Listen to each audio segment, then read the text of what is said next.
ഇനി നീ പറയും, നിനക്ക് വേണ്ടത് അവർ നീ പറയുന്നിടത്ത് കൊണ്ട് തരും. അതെ, ഇനി അവർ പറയുന്നത് പോലെയല്ല. ഇന്നലെ വരെ അങ്ങനെയാണ്. അവർ പലതും പറഞ്ഞ് മിനിഞ്ഞാന്ന് പറയുന്നതല്ല ഇന്നലെ പറഞ്ഞത്, ഇന്നലെ പറഞ്ഞതല്ല ഒരാഴ്ച മുമ്പ് പറഞ്ഞു, അങ്ങനെ അങ്ങ് പറഞ്ഞുകൊണ്ടിരിക്കുക അല്ലേ സഹോദരി? ഇതൊക്കെ എങ്ങനെ അംഗീകരിക്കാൻ പറ്റുന്നേ? അംഗീകരിക്കുവാൻ കഴിയാത്ത വ്യവസ്ഥകൾ വയ്ക്കുക. പക്ഷേ അവർ വിചാരിക്കുന്നത് തന്നെ നടക്കുകയും വേണം. നീ പറയുന്ന കാര്യങ്ങളോട്ട് അംഗീകരിക്കത്തുമില്ല, കേൾക്കത്തുമില്ല. അല്ലേ ബ്രദർ? അതല്ലേ അവിടെ നടക്കുന്നേ? നീ പറയുന്നതൊന്നും ഒരു വല്ലില്ല, ഇതെന്താ പോയി? അങ്ങനെയല്ലേ നമ്മൾ ചിന്തിച്ചു പോകുന്നത്? ഇങ്ങനെയുണ്ടോ മനുഷ്യർ? എന്തു പറഞ്ഞിട്ട് കാര്യമില്ല, അവർ പറഞ്ഞുകൊണ്ടിരിക്കുക. ഇനി അത് മാറുക. നീ പറയും, അവർ അതുപോലെ ചെയ്യും. ഞാൻ രതീഷ്, നിങ്ങളായിരിക്കുന്ന പ്രൈസർ ഫാമിലിയുടെ പ്രഭാതം എന്ന പ്രതിദിന വചന സന്ദേശത്തിനൊപ്പം രാജാക്കന്മാരുടെ 1-ാമത്തെ പുസ്തകം 5-ാം അധ്യായം 8-9 വാക്യങ്ങൾ വായിക്കുമ്പോൾ അവിടെ ഇவ்விധത്തിൽ രേഖപ്പെടുത്തപ്പെട്ടിരിക്കുന്നു. ഹീരാം ശലോമോൻ്റെ അടുക്കൽ ആളയച്ച് പറയിച്ചത് എന്തെന്നാൽ, നീ പറഞ്ഞയച്ച വസ്തുത ഞാൻ കേട്ടു. ദേവദാരുവിൻ്റെയും സരള മരത്തിൻ്റെയും കാര്യത്തിൽ നീ ഇച്ഛിച്ചതൊക്കെയും ഞാൻ ചെയ്യാം. എൻ്റെ വേലക്കാർ ലബനോനിൽ നിന്ന് കടലിലേക്ക് അവയെ ഇറക്കിയ ശേഷം ഞാൻ ചങ്ങാടം കെട്ടിച്ച് നീ പറയുന്ന സ്ഥലത്തേക്ക് കടൽ വഴിയായി എത്തിച്ച് കെട്ടഴിപ്പിച്ചു തരാം. നീ ഏറ്റുവാങ്ങണം ഒരു ഉടമ്പടി. ഉടമ്പടിയെ തുടർന്ന് ഉടമ്പടികളിലേർപ്പെട്ട ഒരാൾ മറ്റൊരാളിൽ നിന്ന് കേൾക്കുന്ന വാക്കുകൾ. ഉടമ്പടികളിലേർപ്പെട്ട 2 പേർ, ഒരാൾ ശലോമോനും മറ്റൊരാൾ ഹീരാം. ശലോമോൻ ഭക്തനായ ശലോമോൻ ജാതീയ രാജാവ് പറയുകയാണ്, നിന്റെ ഇഷ്ടം. ആമേൻ. ആദ്യം അത് കേട്ടു. നിന്റെ ഇഷ്ടം പോലെ നടക്കട്ടെ. നീ പറയുന്നിടത്ത് ഞാൻ എൻ്റെ ആൾക്കാരെ കൊണ്ട് നിനക്ക് വേണ്ടത് എത്തിച്ചു തരാം. എത്തിച്ചു തരിക മാത്രമല്ല, അവർ കെട്ടഴിച്ചു വെച്ച് തരും. നീ അത് സ്വീകരിക്കുക മാത്രം ചെയ്യുക. റെഡിയാണോ? പ്രൈസർ ഫാമിലിക്കൊപ്പമായിരിക്കുന്ന ഒരു സഹോദരൻ ഒരിക്കൽ വളരെ സങ്കടത്തോടെ തൻ്റെ പ്രാർത്ഥനാ വിഷയം പറഞ്ഞുകൊണ്ടാണ് നമുക്കൊപ്പം ഈ കുടുംബത്തിലെ അംഗമായി മാറിയത്. തൻ്റെ അപ്പൻ്റെ കാലം കഴിഞ്ഞ് തനിക്ക് കിട്ടിയ തൻ്റെ വീട് വസ്തു റോഡിൽ നിന്ന് അല്പം ഉള്ളിലോട്ടാണ്. പഴയ വീടുകളൊക്കെ അങ്ങനെയാണല്ലോ. അപ്പോൾ നടവഴി മാത്രമേ ആ വീട്ടിലേക്ക് പോകുവാനുള്ളൂ. അന്നത്തെ കാലത്ത് അത് മതി. ഇവരുടെ വീടിൻ്റെ ഫ്രണ്ടിൽ മറ്റൊരു ഫ്ലോട്ടുണ്ട്. കാലം മാറി, പിള്ളേർ വളർന്നു, അവർക്ക് വാഹനങ്ങളൊക്കെ ആയി. അതുമാത്രമല്ല, വീടൊന്ന് പുതുക്കി പണിയണമെന്നുള്ള ആഗ്രഹമുണ്ടായി. അത് ആവശ്യമാണ്. അപ്പോൾ അതിന് ഫ്ലോട്ടിലേക്ക് വണ്ടി ചെല്ലണം, അല്ലെങ്കിൽ വലിയ ചിലവാണ്, ഒത്തിരി ബുദ്ധിമുട്ടാണ്. അപ്പോൾ സ്വാഭാവികമായിട്ട് വഴി കിട്ടുന്നതിന് വേണ്ടി, വഴി കിട്ടുവാൻ സാധ്യതയുള്ളത് ഈ ഫ്രണ്ടിലുള്ള ഫ്ലോട്ടുകാരൻ സമ്മതിക്കണം. അപ്പോൾ ഇദ്ദേഹം ഒരു ദിവസം അദ്ദേഹം താമസിക്കുന്ന സ്ഥലത്ത് പോയി കുശലമൊക്കെ ചോദിച്ചു, ചായയൊക്കെ കുടിച്ചു, സന്തോഷമായിട്ട് അവസാനം തൻ്റെ ആവശ്യം അവതരിപ്പിച്ചു. നിങ്ങളുടെ അവിടെ ആ സ്ഥലം അവിടെ കിടപ്പുണ്ട്, അതിൽ നിന്ന് എനിക്ക് വേണ്ട കുറച്ച് സ്ഥലം നിങ്ങൾ തന്നാൽ ഞാൻ നാട്ടു നടപ്പ് അനുസരിച്ച് അവിടെ കിട്ടുന്ന വില തരാം. അദ്ദേഹവും സന്തോഷത്തോടെ പറഞ്ഞു, എനിക്കൊരു ബുദ്ധിമുട്ടില്ല, നിങ്ങൾക്ക് വസ്തു തരുന്നതിൽ എന്താ, കുറച്ച് സ്ഥലം മതിയല്ലോ, നിങ്ങൾക്ക് വഴിയായാൽ എനിക്ക് നല്ലതാണല്ലോ, എൻ്റെയും പുരയിടത്തിൻ്റെ 2 സൈഡിലും വഴി വരുമല്ലോ. ഇതൊക്കെ കേട്ടപ്പോൾ ഇദ്ദേഹം വളരെ സന്തോഷിച്ചു. കാര്യങ്ങളൊക്കെ ഇതാ നടക്കുവാനായിട്ട് പോകുന്നു. പക്ഷേ അദ്ദേഹം ചോദിച്ച വില, ഇദ്ദേഹം പറഞ്ഞത്, പൊന്നു പാസ്റ്ററേ, എനിക്ക് എൻ്റെ അപ്പം തന്ന വീടും വസ്തുവും കൂടെ കൊടുത്താൽ പോലും കിട്ടാത്ത വില.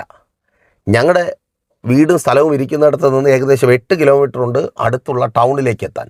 ആ ടൗണിൽ ഒരു മുറി കട വിലയ്ക്ക് വാങ്ങാൻ പറ്റുന്ന അത്രയും വിലയാണ് അദ്ദേഹം ചോദിച്ചത്. അപ്പോൾ തന്നെ എനിക്ക് മനസ്സിലായി, തരാനല്ല, പുള്ളിക്ക് തരാനൊരു ഉദ്ദേശവുമില്ല. പഞ്ചായത്ത് മെമ്പറെ കൊണ്ട് ചോദിപ്പിച്ചു, പള്ളിയിൽ അച്ഛനെ കൊണ്ട് ചോദിപ്പിച്ചു, പലരെയും കൊണ്ട് ചോദിപ്പിച്ചു, നോ രക്ഷ. അടുത്ത് വിറ്റിട്ട് അങ്ങോട്ടെങ്കിലും പോകാമെന്ന് മക്കൾ പറഞ്ഞു. ഇങ്ങനെയുള്ളൊരു ദുഷ്ടമനുഷ്യനുള്ള സ്ഥലത്ത് വേണ്ട, വിറ്റിട്ട് പോകാമെന്ന് തീരുമാനിച്ചു. വിലക്കാർ വരുന്നു, നടക്കുന്നില്ല. കാരണം നടവഴി ആർക്കും വേണ്ട. അങ്ങനെയാണ് പ്രൈസർ ഫാമിലിയിലേക്ക് വിളിക്കുന്നത്. നമ്മൾ പ്രാർത്ഥിക്കാനായിട്ട് തുടങ്ങി. പ്രൈസർ ഫാമിലിക്കൊപ്പം ചേർന്ന് ഉപവാസം പ്രാർത്ഥിച്ച് ഏകദേശം 6 മാസത്തോളം എല്ലാ മാസത്തിൻ്റെ അവസാനം പ്രൈസർ ഫാമിലിക്കൊപ്പം ചേർന്ന് ഉപവസിക്കുവാനായിട്ട് തുടങ്ങി. നിങ്ങൾക്കും അവസരമുണ്ട് കേട്ടോ. നിങ്ങൾ ലോകത്തിൻ്റെ ഏത് ഭാഗത്താണെങ്കിലും നിങ്ങളുടെ തീർപ്പാകാത്തൊരു കാര്യത്തിന് തീർപ്പുണ്ടാകുവാൻ, അതും ആരെങ്കിലും പറയുന്നതിനനുസരിച്ചല്ല, നിങ്ങൾ വിചാരിക്കുന്നത് പോലെ, നിങ്ങൾ ആഗ്രഹിക്കുന്നതിനനുസരിച്ച് ഒരു തീരുമാനം ഉണ്ടാകണമെന്ന് നിങ്ങൾ ആഗ്രഹിക്കുന്നുണ്ടെങ്കിൽ കോൺടാക്ട് ചെയ്തോ. നിങ്ങൾ ലോകത്തിൻ്റെ ഏത് ഭാഗത്താണെങ്കിലും പ്രൈസർ ഫാമിലിക്കൊപ്പം ചേർന്ന് ഉപവസിക്കുവാൻ അവസരമുണ്ട്. ആ സഹോദരനെ പോലെ ഉപവസിച്ച് പ്രാപിക്കുന്ന ഒത്തിരി പേരെ പോലെ തന്നെ. അപ്പോൾ ഉപവാസം ഇങ്ങനെ നടന്നുകൊണ്ടിരിക്കുന്നു.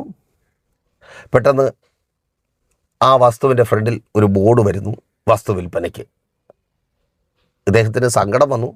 എന്നാലും എനിക്കല്പം വസ്തു തന്നിട്ട് ആ വസ്തു കൊടുത്തില്ലല്ലോ, അല്ലെങ്കിൽ കൊടുക്കുവാനായിട്ടിട്ടില്ലല്ലോ.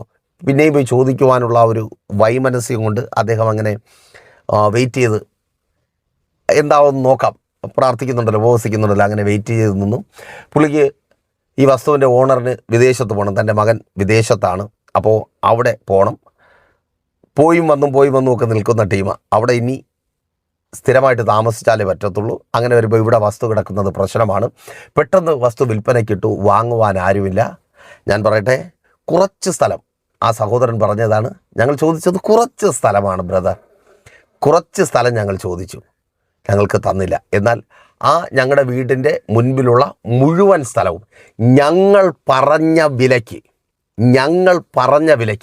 അദ്ദേഹം പറഞ്ഞത്, എനിക്ക് പിന്നത്തേതിൽ സങ്കടമുണ്ടായ പാസ്റ്ററെ, എൻ്റെ മകൻ അന്ന് കൊടുക്കാത്ത ദേഷ്യത്തിന് നക്കാപ്പിച്ച വിലയാണ് പറഞ്ഞത്. പക്ഷേ അദ്ദേഹത്തിന് പോകുവാൻ ദിവസം വളരെ ചുരുക്കമായിരുന്നതുകൊണ്ട് കിട്ടിയ വിലയ്ക്ക് അദ്ദേഹം ആ വസ്തു തന്നിട്ട് പോയി. എൻ്റെ മകൻ പറഞ്ഞ അതേ കണ്ടീഷനിൽ, അതേ വ്യവസ്ഥകളിൽ ഇന്ന് ഈ സമയം എനിക്കൊപ്പമായിരിക്കുന്ന പ്രിയ ബ്രദർ സിസ്റ്റർ, നീ പറയുന്നതാണ് വ്യവസ്ഥ. അவ்விധത്തിൽ തന്നെ നിനക്കത് ലഭിക്കുവാൻ പോകുന്നു. നീ പറയുന്നത് പോലെ അവർ കേട്ട് അതിനൊരു തീരുമാനമുണ്ടാകും. നീ പറയുന്ന കണ്ടീഷനിൽ നീ അവിടെ ജോലിക്ക് കയറും. യെസ്, യേശുവിൻ നാമത്തിൽ അതങ്ങനെ സംഭവിക്കുന്ന കൃപയ്ക്കായി. നീ പറയുന്നതാണ് കണ്ടീഷൻ, നീ ചോദിക്കുന്നതാണ് ശമ്പളം. നിന്റെ ആവശ്യത്തിനൊത്തവണ്ണം നീ ചോദിക്കുന്ന ശമ്പളം തന്ന് ഇന്ന് കിട്ടിക്കൊണ്ടിരിക്കുന്നതോ നോ, അത് മാറുവാൻ പോകുന്നു. യെസ്, ഒരിക്കൽ കൂടി ഞാൻ ആവർത്തിച്ച് പറയട്ടെ, നിനക്ക് വേണ്ട ശമ്പളം തന്ന് അவ்விധത്തിലുള്ള ജോലി എൻ്റെ കർത്താവ് നീ ആയിരിക്കുന്ന സ്ഥാനത്ത് കൊണ്ടുവന്ന് തരിവിക്കുവാൻ പോകുക. യെസ്, റെഡിയായിക്കോ, അവർ വിളിക്കുവാൻ പോകുക. സഹോദരി, ദീർഘനാളായി കാത്തിരിക്കുന്നില്ലേ? ഇതുവരെ നീ അന്വേഷിച്ചു, അവിടെ ജോലി കിട്ടുമോ, ആ രാജ്യത്ത് പോകാൻ പറ്റുമോ? ഇനി അവിടെ നിന്ന് വിളി വരിക. വിശ്വാസത്തോടെ പ്രാർത്ഥിക്കുക. അതങ്ങനെ സംഭവിക്കുന്ന കൃപയ്ക്കായി. സിസ്റ്ററെ, നിനക്ക് തന്നെ അറിയാം, ഇത് ഇങ്ങനെ അങ്ങ് പോകുന്നതാണ് നല്ലത്. സ്വസ്ഥതയെങ്കിലും ഉണ്ടാവുമല്ലോ, മക്കളെ കരുതിയെങ്കിലും. പക്ഷേ പുള്ളി ഒരു വിധത്തിലും സമ്മതിക്കത്തില്ല. അതല്ലേ, അങ്ങോട്ട് കൊടുത്തതൊക്കെ അപ്പനമ്മയും കഷ്ടപ്പെട്ടതെല്ലാം കൊടുത്ത് തിരിച്ചു തരാൻ തരത്തില്ല. പല കണ്ടീഷൻസാണ്. എന്താ ഡിവോഴ്സും വേണം, തരത്തുമില്ല. ഓ സ്തോത്രം. ഡിവോഴ്സിനെ കുറിച്ച് പറയുമ്പോൾ ചിലർക്കൊക്കെ സങ്കടം വരിക, നിങ്ങളെക്കുറിച്ചല്ല. ആമേൻ. ചിലതൊന്നും നേരെ പോകത്തില്ലെന്ന് ചിലർക്ക് അറിയാം, അവരെക്കുറിച്ചാണ്. സഹോദരി, നിന്നെക്കുറിച്ച് തന്നെയാണ്. നീ പറയുന്ന കണ്ടീഷനിൽ ഒപ്പിടുവാൻ പോകുക. അവർ പറയുന്നതല്ല കണ്ടീഷൻ, നീ പറയുന്ന കണ്ടീഷനിൽ നിൻ്റെ ചില്ലി നഷ്ടപ്പെടാതെ നിനക്ക് അർഹതപ്പെട്ടതും നിനക്ക് അവകാശപ്പെട്ടതും നീ പ്രാർത്ഥിച്ച് നീ കരഞ്ഞും അവൻ്റെ ജീവിതത്തിൽ ഉണ്ടായതിൻ്റെയും ഓഹരി ഉൾപ്പെടെ, യെസ്, യേശുവിൻ നാമത്തിൽ അതങ്ങനെ സംഭവിക്കുന്ന കൃപയ്ക്ക് വിശ്വാസത്തോടെ പ്രാർത്ഥിക്കുക. അമ്മേൻ. സഹോദരി, അത് തന്നെ ബ്രദർ, നീ പറയുന്ന അതേ വ്യവസ്ഥയിൽ നിങ്ങൾ ഒരുമിച്ച് പിന്നെ സന്തോഷത്തോടെ ജീവിക്കുവാൻ പോകുന്നു. അമ്മേൻ. എത്ര പേർ ദൂരം ഏറ്റെടുക്കും? ഇതുവരെ അവർ പലതും പറഞ്ഞുകൊണ്ടിരുന്നു. അവിടെ വീട് വാങ്ങിക്കണം, ഇവിടെ വീട് വാങ്ങിക്കണം, അവിടെ പോകണം, കൊട്ടാരം വെക്കണം, ലിഫ്റ്റ് വേണം, ആന വേണം, പൂന വേണം. അതൊക്കെ ഇതുവരെ അവർ പറഞ്ഞുകൊണ്ടിരുന്നു. ഇനിയല്ല, നീ പറയുന്നത് പോലെ നിൻ്റെ വാക്ക് കേട്ട് നിൻ്റെ ഭവനത്തിനകത്ത് നിൻ്റെ ഭാര്യയായി, അതെ ഇപ്പോഴും ഭാര്യ തന്നെയാണ്. ഓ സ്തോത്രം. ആ സഹോദരി പാർക്കുവാൻ പോകുക. വിശ്വാസത്തോടെ പ്രാർത്ഥിക്കും. മാതാവേ, പിതാവേ, നിങ്ങൾ പറയുന്നത് കേട്ട് നിങ്ങളുടെ മക്കൾ നിങ്ങളുള്ളയിടത്ത് തന്നെ. ഓ അമേൻ. റെഡിയാണോ പ്രാർത്ഥിക്കുവാൻ? നിങ്ങൾ പറയുന്നത് കേട്ട്. അമേൻ. അവർ പറയുന്നത് അവിടെ, അയ്യോ പാസ്റ്റർ, അവരുടെ വാക്കിനൊന്നും അവിടെ ഒരു വിലയില്ല, അവർ പറഞ്ഞാൽ ആരും കേൾക്കത്തില്ല, എൻ്റെ മോനും മോളും അവിടെ കിടന്നു. നോ, ഇനി അവരുടെ വാക്കുകൾക്ക് വിലയുണ്ടാകുകയാണ്. നിൻ്റെ മകളെ കെട്ടിച്ചോട്ടോ ഭവനത്തിനകത്ത് അവരുടെ വാക്കുകൾക്ക് വിലയുണ്ടാകുക. ഓ സ്തോത്രം. അമേൻ. ആ ബിസിനസ്സിൽ ബ്രദർ, നീ ചെയ്യുന്ന ആ ബിസിനസ്സിൽ നിൻ്റെ വ്യവസ്ഥകൾക്കനുസരിച്ച് ചില പുതിയ കാൽവയ്പ്പുകൾ, ചില പുതിയ വിശാലതയുടെ അനുഭവങ്ങളെ ദൈവത്തിൻ്റെ പരിശുദ്ധാത്മാവ് ഒരുക്കുവാൻ പോകുക. നിൻ്റെ താല്പര്യത്തിനനുസരിച്ച്, നിൻ്റെ ഇഷ്ടത്തിനനുസരിച്ച്, നിൻ്റെ കണക്കുകൂട്ടലിനനുസരിച്ച്, നിൻ്റെ കണക്കുകൂട്ടലിന്, യെസ്, ഒരിക്കൽ കൂടി ഞാൻ ആവർത്തിച്ച് പറയട്ടെ, നിൻ്റെ കണക്കുകൂട്ടലിനനുസരിച്ച് സൈൻ വീഴുവാൻ പോകുക. റെഡിയാണോ? ആമേൻ. ഇനി വ്യവസ്ഥ നിങ്ങൾ തീരുമാനിക്കും.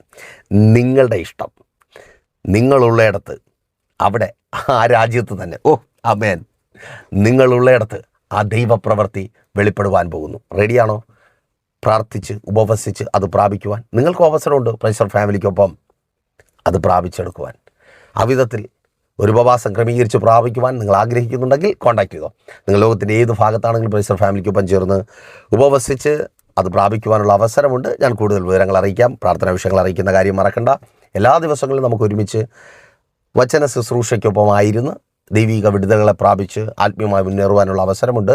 പ്രൈസർ ഫാമിലി ഗ്ലോബൽ എന്ന നമ്മുടെ യൂട്യൂബ് ചാനലിലൂടെയും ഫേസ്ബുക്ക് പേജിലൂടെയും. വെള്ളിയാഴ്ച ഞായറാഴ്ച സഭയുടെ മീറ്റിങ്ങുകളുണ്ട്. വെള്ളിയാഴ്ച രാവിലെ 11:30 മണി മുതൽ ഉപവാസവും ഓൺലൈൻ മധ്യസ്ഥ പ്രാർത്ഥനയും ലൈവുണ്ട്. നിങ്ങൾക്ക് ജോയിൻ ചെയ്യാം. ലോകത്തിൻ്റെ ഏത് ഭാഗത്ത് നിന്ന് നിങ്ങളുടെ പ്രാർത്ഥന വിഷയങ്ങൾ കമൻറ്റ് ചെയ്യുന്ന പക്ഷം ഞങ്ങൾ പ്രാർത്ഥിക്കുന്നതായിരിക്കും. ഞായറാഴ്ച രാവിലെ 10 മണി മുതൽ സഭാരാധന. തിരുവനന്തപുരം ജില്ലയിൽ വെള്ളയാണി കാർഷിക കോളേജിന് സമീപം കാക്കാമുല ചാമവിള പ്രൈസർ ഫാമിലി വർഷിപ്പ് സെൻറ്ററിൽ വെച്ച് കടന്നു വന്നു. വലിയ ബ്ലെസ്സിങ് ആയിരിക്കും. പരിശുദ്ധാത്മാവ് നിറവിൽ ദൈവത്തെ ആരാധിക്കുവാനും ദൈവിക ആലോചനകൾ കേൾക്കുവാനും പ്രാപിക്കുവാനുമുള്ള അവസരം തന്നെ. കണ്ണടച്ചോ. വിശ്വസ്ത കർത്താവേ, നല്ല ദൈവമേ, ഈ ജനത്തെ അങ്ങയുടെ കരങ്ങളിൽ ഏൽപ്പിച്ച് പ്രാർത്ഥിക്കുന്നു. അപ്പോൾ ഇവരുടെ വാക്കുകൾ, ഇവരുടെ ഇഷ്ടങ്ങൾ, ഇവരുടെ താല്പര്യങ്ങൾ, അതിനൊന്നും ഒരു വിലയുമില്ല എന്ന് ചിന്തിച്ച് നിരാശയിൽ ഇവർ ആയിരിക്കുമ്പോൾ കേൾപ്പിച്ച വചനം പോലെ ഇവർ ആഗ്രഹിക്കുന്നത്, ഇവർ പറയുന്നിടത്ത് യേശുവിൻ നാമത്തിൽ ഇന്നലകളിൽ മറുതലിച്ച് നിന്നവരിലൂടെ, എതിർത്ത് നിന്നവരിലൂടെ, ഞങ്ങൾ പറയുന്നതാണ് ശരിയെന്ന് പറഞ്ഞ് നിന്നവരിലൂടെ സംഭവിക്കട്ടെ. ജോലി സംബന്ധമായുള്ള എല്ലാ പ്രതികൂലങ്ങളും മാറിപ്പോകട്ടെ. തൊഴിൽ സാഹചര്യങ്ങൾ അനുകൂലമായി തീരട്ടെ. തൊഴിലിടത്തിൽ ഇവരുടെ വാക്കുകൾക്ക് വിലയുണ്ടാകട്ടെ. ഇവർ പറയുന്ന കാര്യങ്ങൾ നടക്കട്ടെ. ബിസിനസ്സുകൾ ചെയ്യുന്നവരെ അങ്ങനെ കരങ്ങളിൽ ഏൽപ്പിക്കുന്നു. സ്വർഗ്ഗമങ്ങ് മാനിക്കണമേ. വിദേശ രാജ്യങ്ങളിൽ ജോലികൾ ചെയ്യുന്നവർ, ജോലികൾക്കായി കടന്നു പോകുവാൻ ആഗ്രഹിച്ചായിരിക്കുന്നവർ, സ്വർഗം പ്രവർത്തിക്കണം. എല്ലാ തടസ്സങ്ങളും മാറട്ടെ. വിവിധ ടെസ്റ്റുകൾ എഴുതുവാൻ ഒരുങ്ങിയിരിക്കുന്നവർ, പലതവണ പരാജയപ്പെട്ടവർ, അവർ ജയം കാണട്ടെ. ലൈസൻസ് ടെസ്റ്റുകൾ റിസൾട്ട് ഉണ്ടാകട്ടെ. PR ലഭിക്കട്ടെ. വർക്ക് പെർമിറ്റുകൾ ലഭിക്കട്ടെ. MOHും IELTSും OETയും എക്സാമുകൾ എഴുതുവാനായിരിക്കുന്നവർ സ്വർഗം കൂടുതൽ നല്ല സ്കോറുകൾ നൽകണമേ. പുതിയ ജോലിക്കായുള്ള കാത്തിരിപ്പുകൾ മാറിപ്പോകട്ടെ. സ്ഥിര വരുമാനമുള്ള ജോലികൾ ലഭിക്കട്ടെ. ജോലിക്ക് വിടാതെ വണ്ണം വെളിപ്പെട്ട് വ്യാപരിക്കുന്ന എല്ലാ പൈശാചിക വ്യാപാരങ്ങളും മന്ത്രവാദത്തിൻ്റെയും ആഭിചാരത്തിൻ്റെയും ശക്തികളും വിട്ടുമാറട്ടെ. രോഗികൾ സൗഖ്യമാകട്ടെ. എല്ലാ രോഗങ്ങളും വിട്ടുമാറട്ടെ. കുടുംബങ്ങൾക്കകത്ത് സമാധാനം ഉണ്ടാകട്ടെ. ഐക്യത ഉണ്ടാകട്ടെ. ഭാര്യ ഭർത്താക്കന്മാർ തമ്മിലുള്ള എല്ലാ കലഹങ്ങളും കലക്കങ്ങളും മാറിപ്പോകട്ടെ. മദ്യപാന വ്യഭിചാര വെറിക്കൂത്തുകൾ മാറിപ്പോകട്ടെ. കുടുംബങ്ങളെ തകർത്ത് കളയുന്ന എല്ലാ പോരുകളും അഴിഞ്ഞു മാറട്ടെ. ഇവർ അനുഗ്രഹിക്കപ്പെടട്ടെ. ഇതിവരുടെ അത്ഭുതത്തിൻ്റെ ദിവസമായി തീരട്ടെ. അങ്ങനെ നാമത്തിൽ ഇവർ പ്രാപിക്കുന്ന ദിവസമായി മാറട്ടെ. ഉപരിപഠന സാഹചര്യങ്ങൾ ഒരുങ്ങട്ടെ. തലമുറകളുടെ വിവാഹങ്ങൾ നടക്കട്ടെ. ഭവനങ്ങൾ പണിയപ്പെട്ടത് ഇവർ ആഗ്രഹിക്കുന്നത് പോലെ, ഒരു കോംപ്രമൈസും ഇല്ലാതെ ഇവർ ആഗ്രഹിക്കുന്നത് പോലുള്ള ഭവനങ്ങൾ പണിയട്ടെ. ഇവർ ആഗ്രഹിക്കുന്ന ജീവിത പങ്കാളികൾ ലഭിക്കട്ടെ. ഇവർ ആഗ്രഹിക്കുന്നത് പോലെയുള്ള അനുകൂലമായ സാഹചര്യങ്ങൾ ഒരുങ്ങപ്പെടട്ടെ. ഇവരുടെ അത്ഭുതത്തിൻ്റെ ദിവസമായി തീരട്ടെ. ശുശ്രൂഷകൾ ചെയ്യുന്നവർ, ബിസിനസ്സുകൾ ചെയ്യുന്നവർ സകലരെയും ഞങ്ങൾ അനുഗ്രഹിച്ച് പ്രാർത്ഥിക്കുന്നു. പ്രാർത്ഥനയുടെ കൃപയ്ക്കായി സ്തുതിക്കുന്നു. യേശുവിൻ നാമത്തിൽ തന്നെ ആമേൻ. അപ്പോൾ നിങ്ങളുടെ വിലയേറിയ അഭിപ്രായങ്ങളും നിർദ്ദേശങ്ങളും ഞങ്ങളെ അറിയിക്കുമല്ലോ. അറിയിക്കുക മാത്രമല്ല, നിങ്ങൾ പ്രൈസർ ഫാമിലിക്കൊപ്പം ചേർന്ന് നിൽക്കുക. നിങ്ങളുടെ പ്രിയപ്പെട്ടവരെയും ചേർത്ത് നിർത്തുക. നമുക്ക് ഒരുമിച്ച് പ്രാർത്ഥിക്കാം. കോംപ്രമൈസ് ഇല്ലാതെ, വിട്ടുവീഴ്ചകളില്ലാതെ പ്രാപിക്കേണ്ടത് ഉപവാസത്തിലൂടെ പ്രാപിച്ചെടുക്കാം. കോൺടാക്ട് ചെയ്തോ. നാളെ ദൈവം വെച്ചാൽ നമ്മളിപ്പോൾ ഒരുമിച്ചായിരുന്നു കേട്ടനുഗ്രഹം പ്രാപിച്ച പ്രൈസർ ഫാമിലിയുടെ പ്രഭാതം എന്ന പ്രതിദിന വചന സന്ദേശത്തിനൊപ്പം നമ്മൾ ഒരുമിച്ച് തന്നെ ആയിരിക്കും. അതുവരേക്കും പ്രിയർ, ഹാവ് എ നൈസ് ഡേ.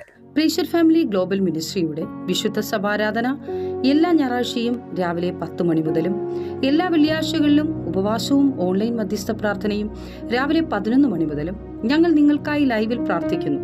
നിങ്ങളുടെ പ്രാർത്ഥനാ വിഷയങ്ങൾ കമന്റ് ചെയ്യുക. പ്രൈസർ ഫാമിലി ഗ്ലോബൽ എന്ന നമ്മുടെ യൂട്യൂബ് ചാനലിലൂടെ നിങ്ങൾ ലോകത്തിന്റെ ഏത് ഭാഗത്തായിരുന്നാലും ഞങ്ങൾക്കൊപ്പം ചേർന്ന് പ്രാർത്ഥിക്കുവാനും ആരാധിക്കുവാനും അവസരമുണ്ട്. നേരിട്ട് ആരാധനയിൽ പങ്കെടുക്കുവാനും വിടുതൽ പ്രാപിക്കുവാനും ആഗ്രഹിക്കുന്നവർ ഞായറാഴ്ച രാവിലെ കാർഷിക കോളേജിനടുത്ത് കാക്കാമുല ചാമവിളയിലെ പ്രൈസർ ഫാമിലി വർഷിപ്പ് സെന്ററിലേക്കും നിങ്ങളുടേതായ ഒരു വിഷയത്തിനു വേണ്ടി പ്രാർത്ഥിക്കുവാനും കൗൺസിലിംഗിനുമായി സ്ക്രീനിൽ കാണുന്ന നമ്പറിൽ കോൺടാക്ട് ചെയ്യുക. നിങ്ങൾക്കും ഈ പ്രോഗ്രാം സ്പോൺസർ ചെയ്യുവാനും കർത്താവായ യേശുക്രിസ്തുവിന്റെ സുവിശേഷം അനേകരിലേക്ക് എത്തിക്കുവാനും അവസരമുണ്ട്. പ്രാർത്ഥനയോടെ വിളിക്കുക. ആമേൻ.